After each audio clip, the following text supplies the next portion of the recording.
They are one of the most unique civilizations of men in Middle-earth.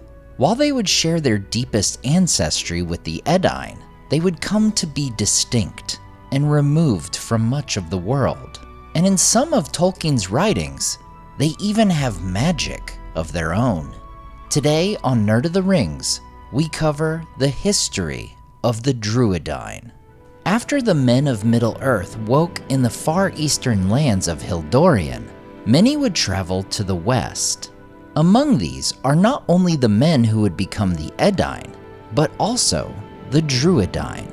In Unfinished Tales, we are told that the Drúedain have been persecuted by other men for as long as their memory reached. This leads them to become more secretive and search for lands where they could live in hiding and in peace.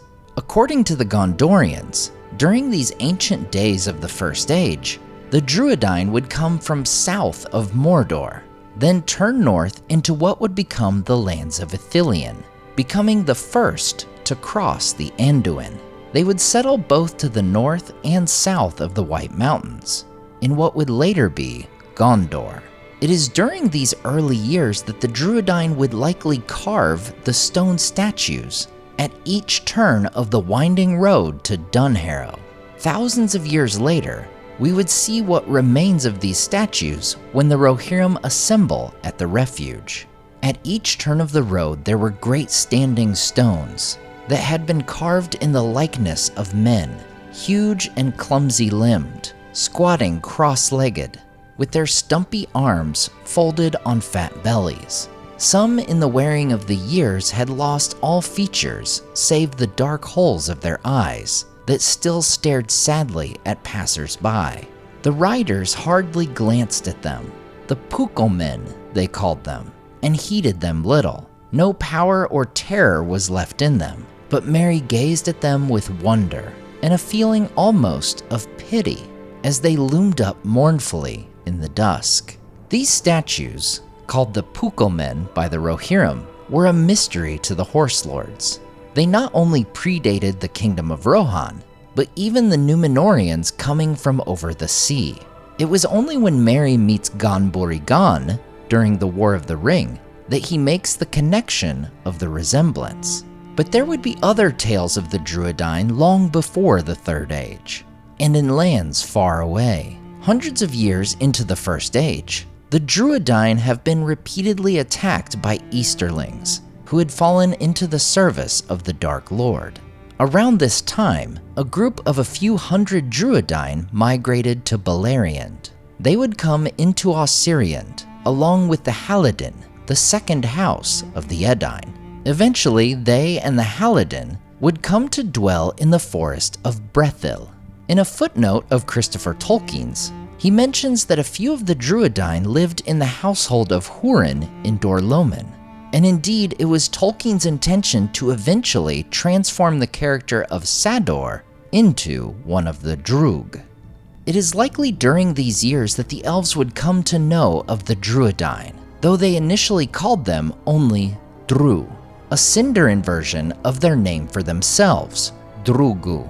However, after witnessing their bitter animosity toward the orcs and becoming more familiar with them, the elves began calling them by their common name of Drúedain, adding the suffix of their mannish kin.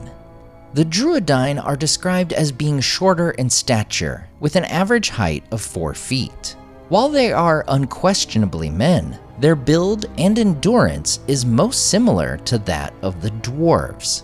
They are described as speaking in deep guttural voices, and it is said that their laughter was hearty and contagious to other men, and even to the elves. During their time in Beleriand, the Drúedain are said to have had a special skill in drawing and carving. They would create figures of men and beasts, some small toys, and others large images, which their most skilled could give vivid semblance of life.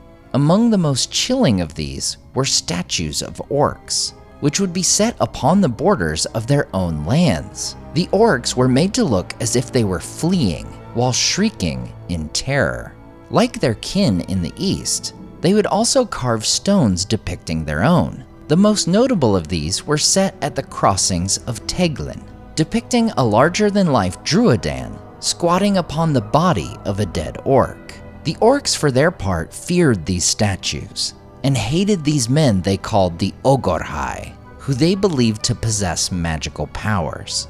Not only were their statues impressive, but so was the Drúedain ability to stand as still as if they themselves were statues. There's even a short tale from this time in the First Age, when a weary traveler places his cloak on a live Drúedain and rests, sitting and leaning upon his legs, before the Drúedain asks him to kindly lean against one made of stone.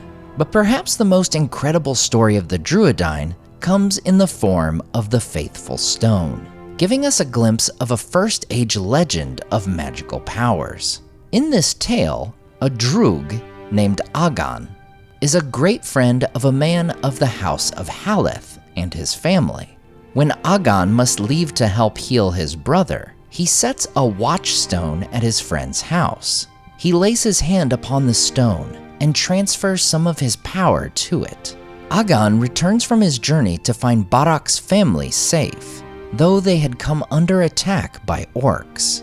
"We are still alive," said Barak, "but come with me and I will show you and tell you more." Then he led Agan to the place of the fire and told him of the attack in the night. "The watchstone has gone. Orc work, I guess. What have you to say to that?" "I will speak when I have looked and thought longer," said Agan. And then he went hither and thither scanning the ground, and Barak followed him.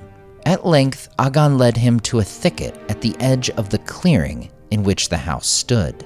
There the watchstone was, sitting on a dead orc, but its legs were all blackened and cracked, and one of its feet had split off and lay loose at its side.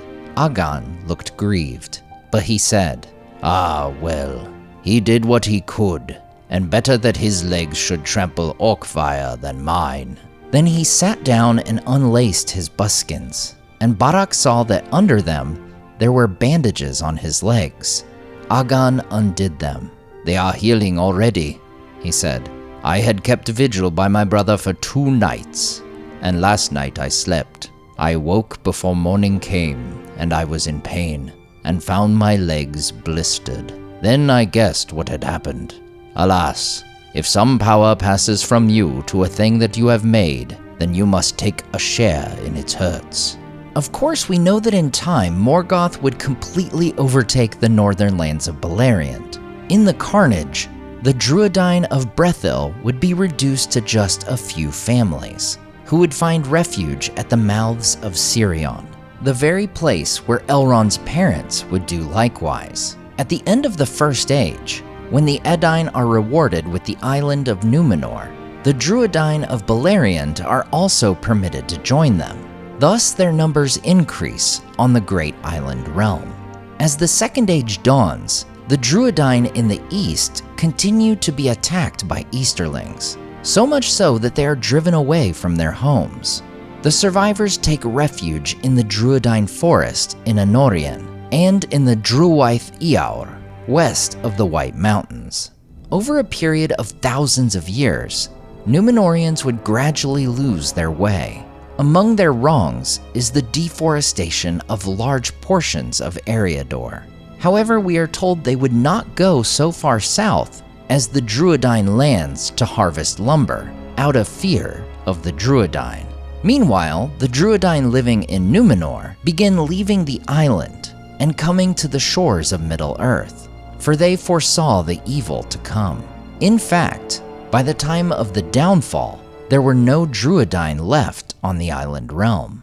The next we hear of the Drúedain comes midway through the Third Age. Around the time of the Great Plague, we are told that some tribes of the Drúedain lived as fishers and fowlers at the mouths of the river Gwathlo and the river Eisen, and the lands between. But arguably the most famous and well-known of the Drúedain would come into the tale during the War of the Ring. This chieftain, living in the Drúedain forest, is named Ghân-buri-Ghân, which translates to Gon, son of Gon. Ghân would enter the story on March 14, 3019, as Theoden's army of Rohirrim rides to the aid of Gondor in the south. When Theoden comes to the woods, Ghân reveals that the Drúedain have climbed the mountain and scouted the war in Minas Tirith. "No, father of horsemen," he said, "we fight not, hunt only, kill Gorgun in woods, hate orc folk. You hate Gorgun too, we help as we can. Wild men have long ears and long eyes, know all paths. Wild men live here before stone houses, before tall men come up out of water.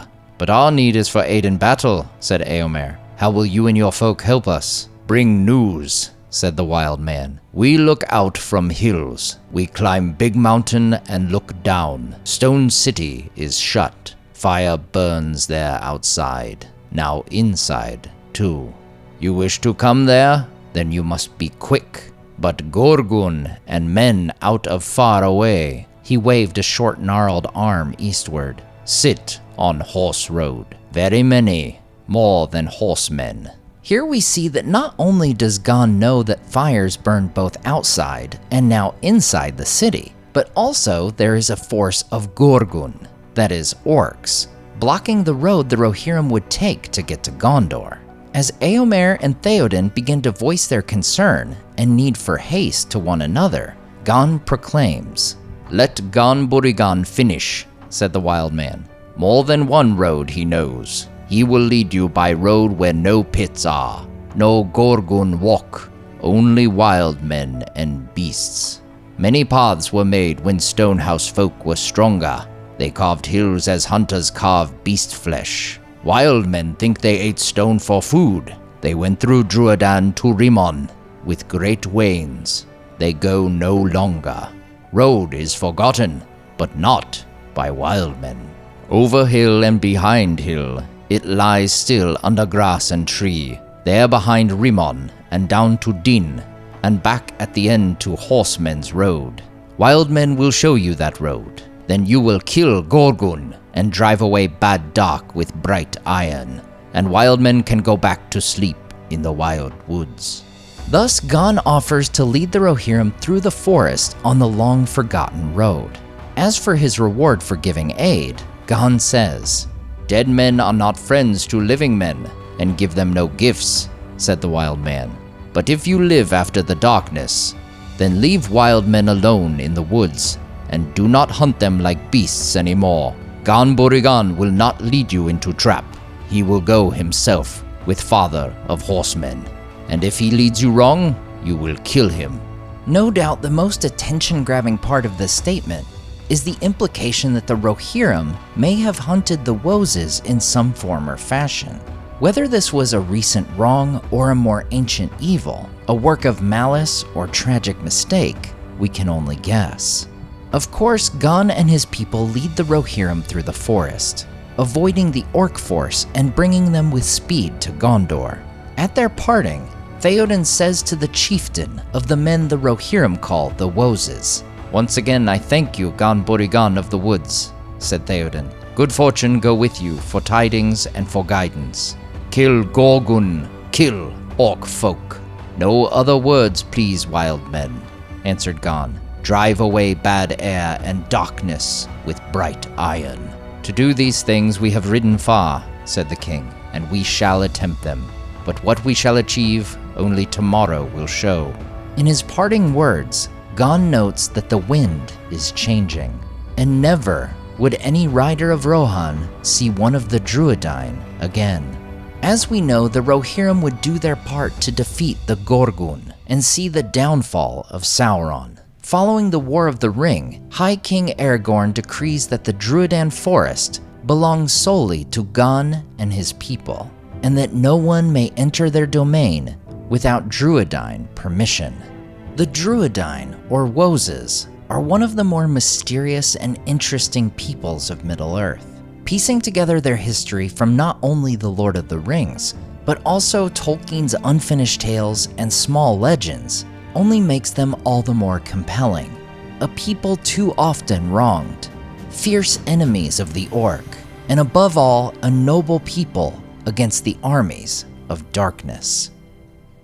As always, I want to say a huge thank you to all my Patreon and YouTube supporters who make this channel possible. Tom DeBombadil 19, Lissamy the Cinda, Rabbi Rob Thomas, Charles Leisure, CCDC Red Team, Joe Tepper, The Mighty Mim, Andrew Carlisle, Swirled Traveler, Matthew Jeffrey, Viking Lord, Alvin Einbert, Jeremy Daniel Derby, Leo Vittori, Sky Carcass, Slide Belts, Dane Ragnarsson, Berto Berg, Graham Derricott, The Dark-Haired One, Wyland, Micah Wu, and Debbie. If you enjoyed the artwork in this video, check out the artists in the description to purchase prints of their great work for yourself. Thanks so much for watching, and we'll see you next time on Nerd of the Rings.